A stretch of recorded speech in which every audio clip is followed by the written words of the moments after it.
வணக்கம் நண்பர்களே. நம்முடைய வாழ்க்கைக்கு உதவும் தன்னம்பிக்கை கருத்துகள் 2 என்னன்னு இந்த வீடியோவில் பார்க்கலாம் வாங்க. அதில் முதல் கருத்து, ஒரு ஊரில் கிருஷ்ண பக்தர் ஒருத்தர் இருந்தார். அவர் தினமும் கண்ண பரமாத்மா ஆலயத்துக்கு போயிட்டு வழிபாடு செஞ்சுட்டு வருவார். அவருக்கு கல்யாணம் பண்ணுற வயசில் ஒரு பெண் ஒருத்தி இருக்கிறா. ஒரு 400 ரூபாய் இருந்தால் மகளோட திருமணத்தை நடத்திடலாம். அந்த கிருஷ்ண பக்தரோட மனைவி தன்னோட கணவர்கிட்ட இப்படி சொல்கிறாங்க, ஒரு 400 ரூபாய் இருந்தால் மட்டும் போதுங்க, நம்ம பொண்ணுக்கு நாம் திருமணம் செஞ்சிடலாம். அந்த காலத்துலலாம் வெறும் 400 ரூபாய் இருந்தாலே போதும், கல்யாணத்தை வெகு விமர்சனையாக செய்ய முடியும் அப்படின்னு இருந்த காலகட்டம் அது. இப்போது அந்த இல்லத்தலைவி ஏன் அப்படி சொல்கிறாங்க அப்படின்னா, தன்னுடைய கணவர்கிட்ட தினமும் நீங்கள் கோயிலுக்கு போகிறீங்க, தினமும் அந்த கடவுள்கிட்ட வேண்டிக்கிறீங்க, அதனால் நீங்கள் அந்த கடவுள்கிட்ட நான் சொன்னது எல்லாம் சொல்லுங்க, அவர் நமக்கு நிச்சயம் நல்லது செய்வார் அப்படின்னு அந்த மனைவி அந்த கணவர்கிட்ட ஒரு நம்பிக்கையான வார்த்தையை சொல்லியிருக்கிறாங்க.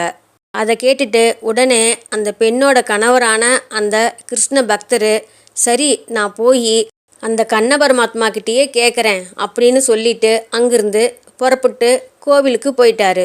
கோயிலுக்கு போன அந்த பக்தர் சாமிக்கு பூஜையெல்லாம் செஞ்சு முடிச்சிட்டு, இறைவா, என்னுடைய மகளுக்கு திருமணம் செய்ய எனக்கு 400 ரூபாய் தேவையாக இருக்கிறது, அதை நீங்கள்தான் எனக்கு தந்தரல வேண்டும் அப்படின்னு ஒரு பேப்பரில் எழுதி அந்த பேப்பரை கண்ண பரமாத்மாவோட திருவடியில் வச்சுட்டு வர்றாரு.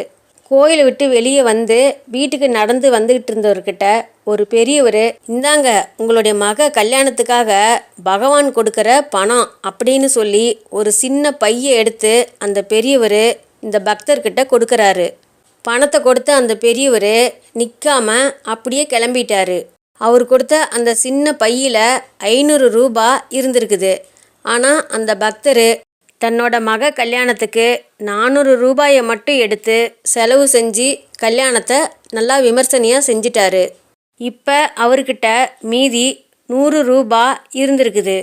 அதை எடுத்துக்கிட்டு அந்த பக்தர் கண்ண பரமாத்மா கோவிலுக்கு போய், கண்ணா, உன் அருளால் என்னுடைய மகளின் திருமணம் நல்லபடியாக நடந்து முடிந்து விட்டது, மீதி பணத்தை நான் அனுப்பியிருக்கிறேன், தயவு செய்து நீ அதை பெற்றுக்கொள்ளவும் அப்படின்னு ஒரு கடிதத்தில் அந்த பக்தர் எழுதுறாரு.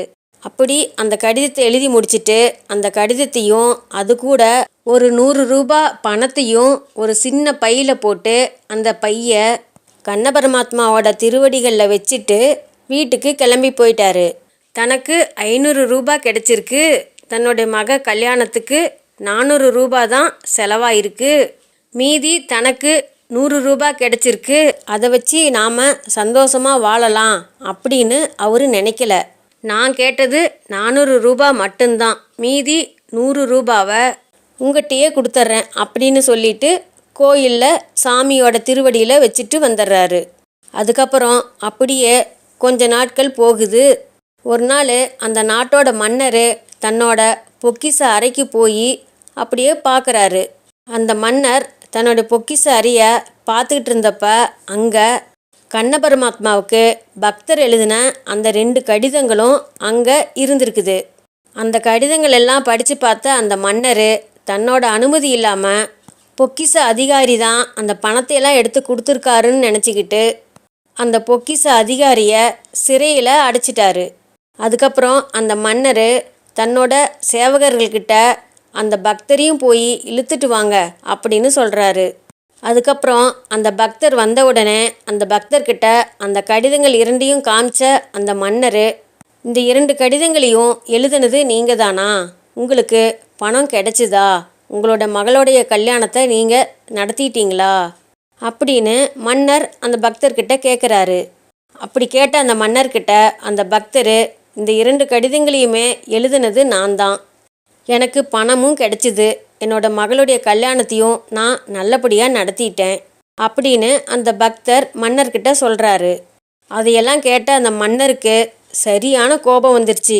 உடனே மேற்கொண்டு அவர் எதையுமே விசாரிக்காமல் அங்கிருந்த தன்னுடைய பணியாட்கள்கிட்ட இவரையும் சிறையில் அடைங்க அப்படின்னு சொல்லிட்டாரு.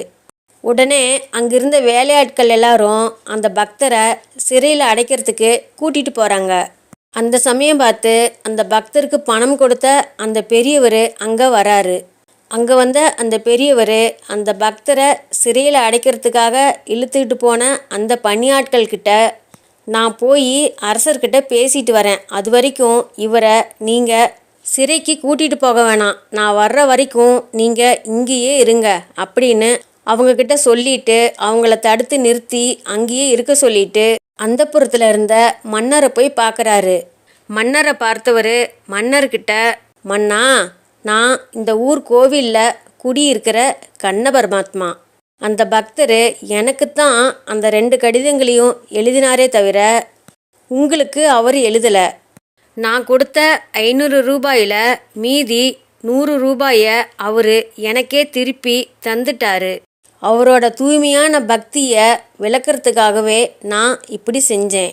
அதனால் நீ அவரை உடனே விடுதலை செஞ்சுட்டு அதுக்கப்புறம் அவருக்கு தேவையான நன்கொடைகளையெல்லாம் கொடுத்து அவரை மரியாதையாக அனுப்பி வைக்கணும். அதுக்கப்புறம் அந்த பொக்கிஷ அதிகாரியையும் நீ விடுதலை செய்யணும் அப்படின்னு அங்கே அந்த பெரியவர் உருவத்தில் வந்த அந்த பகவான் அசிரீரியா சொல்லியிருக்கிறாரு. அதுக்கப்புறம் அந்த மன்னர் உண்மை என்னன்னு தெரிஞ்சுக்கிட்டு தன்னுடைய தவறையும் உணர்ந்துக்கிட்டு அப்படி அசிரீரியா அந்த பகவான் சொன்ன மாதிரியே மன்னர் செஞ்சிட்டாரு. அரச மரியாதையோட தன்னோட வீட்டுக்கு போயிட்டு இருந்த அந்த பக்தரை பார்த்து அங்கே நின்றுட்டு இருந்தவங்கெல்லாம் அப்படியே பக்தரை வியந்து போய் பார்த்துருக்குறாங்க. இதனால் நாம் என்ன தெரிஞ்சுக்கணும் அப்படின்னா, அந்த தெய்வம் எப்பவுமே பக்தனை கைவிடாது. உண்மையான பக்தனாக இருந்தால் நிச்சயமாக அந்த பகவானுடைய அருள்ங்கிறது கட்டாயம் கிடைக்கும். அந்த பகவான் உண்மையான பக்தருக்கு கட்டாயம் அருள் தந்தே தீருவார் அப்படின்னு நம்மளோட பெரியவங்க சொல்லியிருக்கிறாங்க. அதனால் பக்தி அப்படிங்கிற ஒரு விஷயத்தில் நம்பிக்கை அப்படிங்கிற ஒரு விஷயம் அவசியம் வேணும்.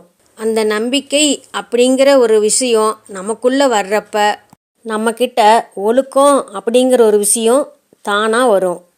அந்த ஒழுக்கம் அப்படிங்கிற ஒரு விஷயம் நம்மக்கிட்ட நிலையாக இருக்கிறப்ப நாம் தவறி போய் கூட எந்த தவறையும் செய்ய மாட்டோம். அப்போது அந்த ஒழுக்கத்துக்கு அப்படின்னு ஒரு பலன் நமக்கு கிடைக்கணும் இல்லையா? அந்த பலன் அப்படிங்கிறது வாழுறவங்க கிட்ட இருந்தும் வரலாம், வாழுகிற மக்கள்கிட்ட இருந்தும் வரலாம். எது வந்தாலும் அது அந்த தெய்வத்தோட அருள் தான். 2வது கருத்து, நாம் பிள்ளையார் சொல்லி போட்டு எழுதும்போது ஊ என்ற எழுத்தை தான் பயன்படுத்துவோம். அப்போது நாம் எதையும் எழுதுறதுக்கு முன்னாடி ஏன் பிள்ளையார் சொல்லி போட்டு எழுதுகிறோம்? ஓம் அப்படிங்கிற எழுத்தை ஆ உ இம் அப்படின்னு தான் பிரிக்கணுமா. அதாவது அந்த ஆ உ இம் அந்த 3 எழுத்துக்களையும் ஒன்றா சேர்த்துனோம் அப்படின்னா தான் ஓம் அப்படிங்கிற வார்த்தை வரும். ஆ அப்படிங்கிற எழுத்து படைக்கிறதையும், ஊ அப்படிங்கிற எழுத்து காக்கிறதையும், இம் அப்படிங்கிற எழுத்து அழிப்பதையும் குறிக்கும் அப்படின்னு நமக்கு பெரியவங்க சொல்லியிருக்கிறாங்க. ஆ அப்படிங்கிறது முதல் எழுத்து, நம்மோட வாழ்க்கையை ஆரம்பிக்கிறது அப்படின்னு அர்த்தம். ஊ அப்படிங்கிற எழுத்து உயிரெழுத்தில் 5வது எழுத்தாக வர்றது.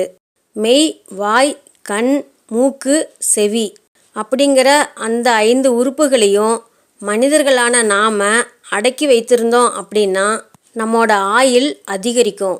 அப்படி ஆயுள் கூட கூட மனிதர்களாகிய நாம் என்னென்ன நினைக்கிறோமோ அதெல்லாம் தடையில்லாமல் செய்ய முடியும்.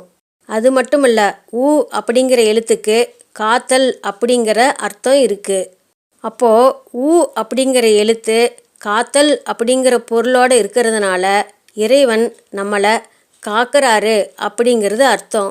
அந்த இறையர்களோடு நம்மோட செயலெல்லாம் தடையில்லாமல் நடக்கிறதுக்காக நாம் எதையாவது எழுத ஆரம்பிக்கிறதுக்கு முன்னாடி ஊ அப்படின்னு எழுதுகிறோம்.